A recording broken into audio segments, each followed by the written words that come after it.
Hello students, मैं doctor Indu Kumari, department of psychology, NLS college, Jaitpur, Daudpur, from JP university Chhapra. आज मैं UG part 3 के students के लिए पेपर 4 में सैम्पलिंग के अंतर्गत ही चर्चा करने जा रही हूँ। जैसा कि हमने अपने पिछले वीडियो में जाना कि सैम्पलिंग किसे कहते हैं तथा इसके कितने प्रकार हैं, आज हम सैम्पलिंग प्रतिदर्श चुनते समय ध्यान रखने वाले कारकों के बारे में चर्चा करने जा रहे हैं। तो आज का हमारा टॉपिक है factors to be keeped in view during sampling.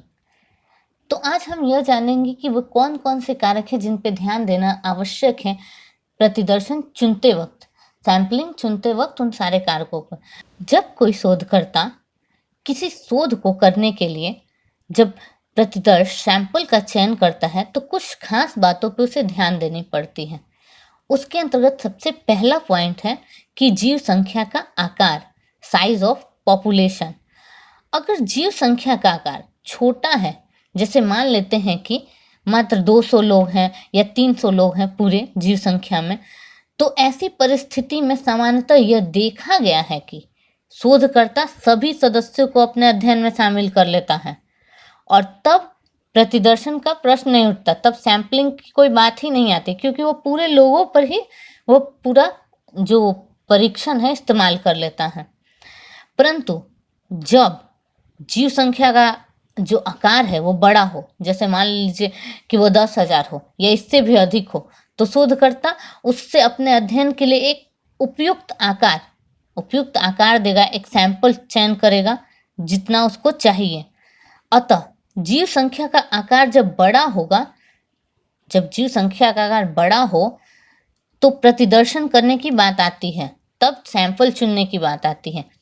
सामान्यतः जब जनसंख्या पॉपुलेशन का आकार जितना बड़ा होगा, प्रतिदर्श की संख्या उतनी ही अधिक होगी। उसी के अकॉर्डिंग हम सैंपल चुनते हैं। जितना हमारा पूरा साइज होगा पॉपुलेशन का, उसी के अकॉर्डिंग हमको सैंपल चुनना पड़ता है।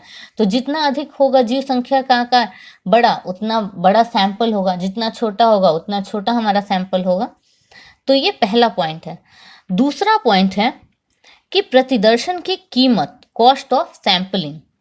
प्रतिदर्शन किया जाए या नहीं, ये प्रतिदर्शन जब किया जाए या नहीं, या फिर यदि किया जाए तो प्रतिदर्शन कितने सदस्य होंगे उसमें, इस बात पर भी निर्भर करता है कि इन सभी प्रक्रियाओं की लागत क्या आएगी, उसमें कॉस्ट कितना खर्च होगा और वह शोधकर्ता के बजट के अनुरूप है या नहीं।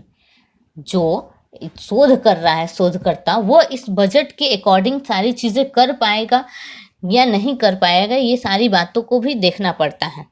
यदि बजट के अकॉर्डिंग है या नहीं है, यदि है तो समस्या उतनी गंभीर नहीं होती है और सैंपलिंग आसानी से किया जाता है।